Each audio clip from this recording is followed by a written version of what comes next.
Okay.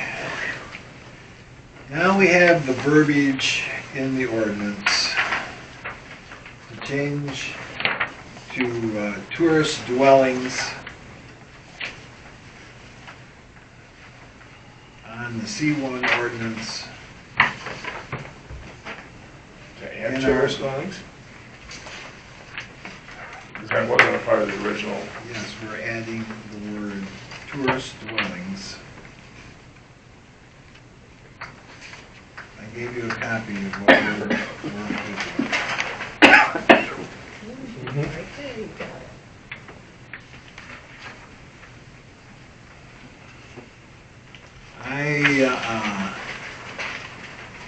I'm only going to say one thing, that this cabins are a long ways from being approved, with this verbiage being put in our book, adding this to it. The setbacks and everything that they had didn't fit on the blueprints they had. I obviously sympathize with your living room window looking out over the top of these two lots out into the bay, but it's still two lots you don't own, so I mean, you had to know something was going to happen there. They were owned by the marina at one time. Well, when we talked to Roger, he said that there's no ability to build on it. We were the only family that had any type of... Well, I know that's not true because I talked to Roger and he thought he had this already passed for the cabins to be built. It sounds like a lot of people get false information from Roger, though. So, you know, so I mean, you can take his word or our family's word for it. You can't say one's right and one's not. Really, how do you know? I'm just saying that... To me, Sam, and I'll be quiet after this because again, my comments have been said. Your hat says it all. Whatever it takes. You know what I mean? Well, you mentioned Roger. And Well, I you don't want mentioned... to go into... No, you say it was approved and that, but... He said it was approved Well, years ago, which we... in 18 is what he's saying. But then if we look back, it's a very difficult trail to try and follow. That never was approved, not mine. There we go. So, this is what the planning commission has sent to us.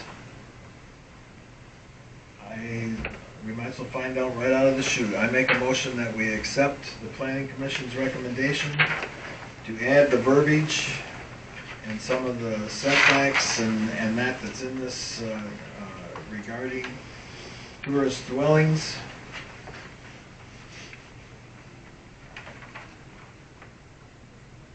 To accept it and put it into the books. Do I hear a second? I'll second. We'll have to do a roll call vote on it. For the rules, Robert's rules, after you get your second, you have support for your motion, that is the point where discussion takes place, rather than calling a vote. And I think discussion needs to take place. This is a pretty significant change. I don't see how it's any different than like when the wind and solar came up, or, you know, especially solar, because we had a window in the ordinance that was very vague. But when solar came up, we didn't have a solar ordinance. So we felt we needed to have some guidance and rules in place for that kind of development. So, you know, this is a new development, so this was an ordinance that we're trying to get some rules and guidance in place to accommodate it. Right, but that's the problem. So what? What's the problem? You can't, the you don't problem is accommodate you're- a developer. They have Well, to it's conform. no different than accommodating the solar Right. No, projects. there's a We difference put between ordinance in place regulating. so that they would have rules and guidelines to follow.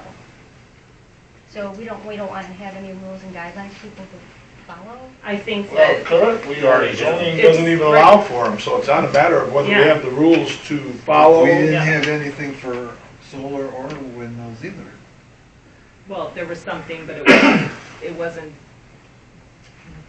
strong enough, Right. essentially, what you had before. Right. So it's also a little bit different, because I imagine that was more aimed toward residential solar versus industrial.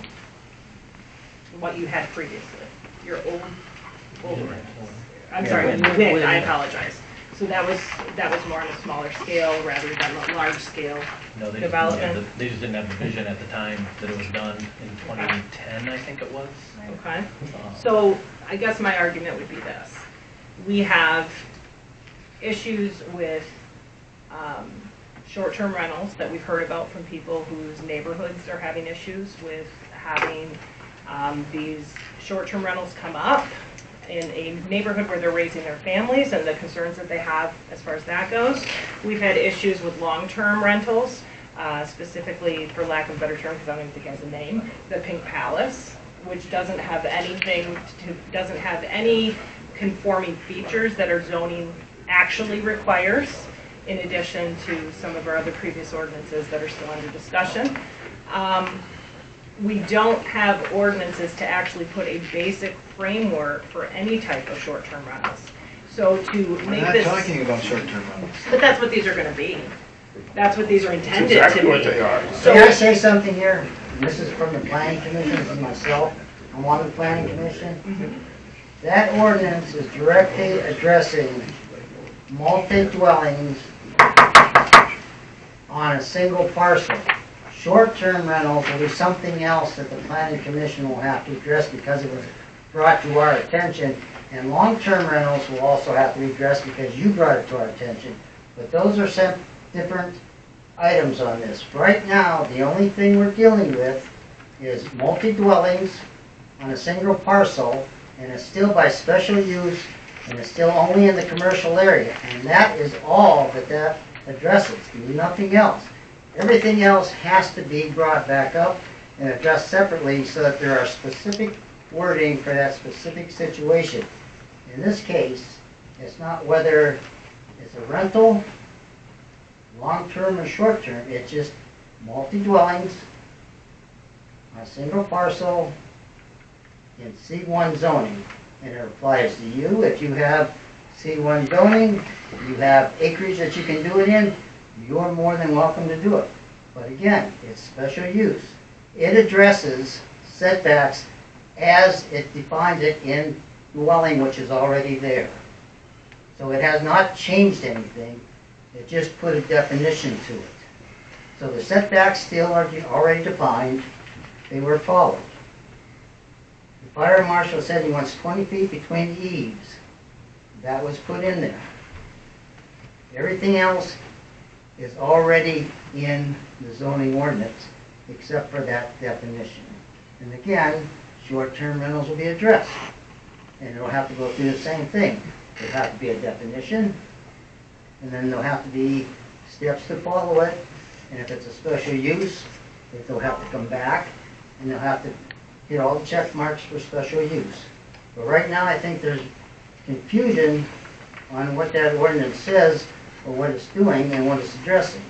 When is the last time the planning commission got involved in reactive zoning? Because that's really, I mean, were it It's not not- we for didn't this rezone development, anything. this never would have happened, But we right? never zoned anything, nothing. This is C1 zoning, you know, it's already zoned, it's not rezoned.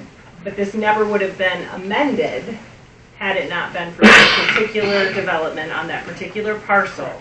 This It wouldn't never would have have been been amended until it was brought up the same way short-term rentals wouldn't have been addressed unless it's brought up, and the same way long-term rentals wouldn't be addressed unless they're brought up. Until it's brought up, nobody knows to address it, same as wind, same as solar.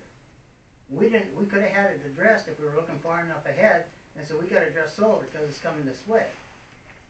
But it came this way, and then we addressed it. So you can't address anything you don't know that needs addressed. So these are coming this way, so this was addressing the situation. I'm. This is just This The is only still, problem this is still a This is not special use, saying- meaning they still gotta bring it to special use. Well, here's a question. When I went down and I sat in and I listened to the planning and zoning meeting, the planning and zoning meeting said clearly, you build to your zoning. But now we're modifying what can be built somewhere. Is this even compatible with that neighborhood? And the moral of this, I let you speak, it's my turn to speak. I'm not speaking. I'm just saying. So, when we look at that area, and then we look at putting 3 buildings on a 60-foot wide lot, that's what they want. They're looking at the corner lot up to 5 buildings.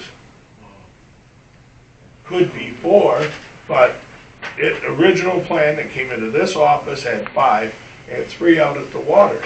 Now, the other townships don't have it because their people said no. Yes, they do. Fraser Township has 2 cabins on 1 lot right on Miller Road. Fraser. Bangor does not, neither Well, does you said other Monterey. townships in this township, Fraser does. Bangor has some as well. Well, you know what? So speak your piece. I was And speaking my then piece And then we're going to go forward. vote on what is on the table right now. I'm just gonna reiterate what was said in public comment, which is, and I've been to many of these meetings, there's nobody that speaks in support of this except for people that have money on the line. I think this is a backward way to do zoning. The very master plan that keeps getting pushed to the side for issues like this that are completely reactive.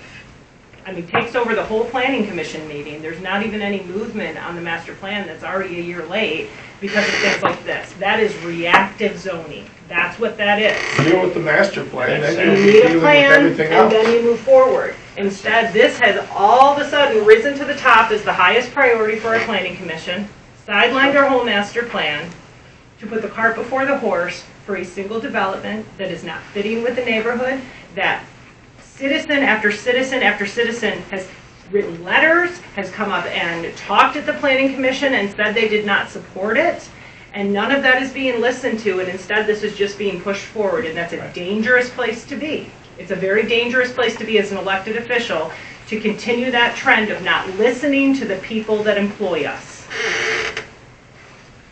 So we have a motion on the floor. Can I add one more thing, Yeah. just discussion-wise? Yeah. And from a legal perspective, it doesn't matter whether you are in favor or not in favor of tourist dwellings. 5 years ago, this definition didn't exist. And what's been happening in other areas is by not having definitions that match what the courts are calling things nowadays, that makes it to where a circuit court judge could actually make the decision for you, whether you like it or not. I would recommend having the definition in some way, shape, or form added, whether you're saying, yes, we want them, or no, we don't, just so that it conforms to recent case law and the way the legislature and the judges are looking at the definition themselves. Because right now, I think if it went to a court, it would just be up to whatever that judge says on that day, because we don't address actually tourist dwellings. Well, the motion on the floor is that we accept the recommendation from the planning commission, and there is a second, so that's a roll call vote. Davidson, Yes. Cruz, Yes. Class, Yes. DeShano, No, Campbell. No. Motion carried. It's just for the,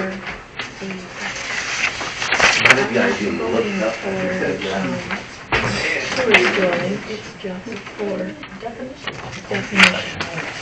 That's all this changes. All right.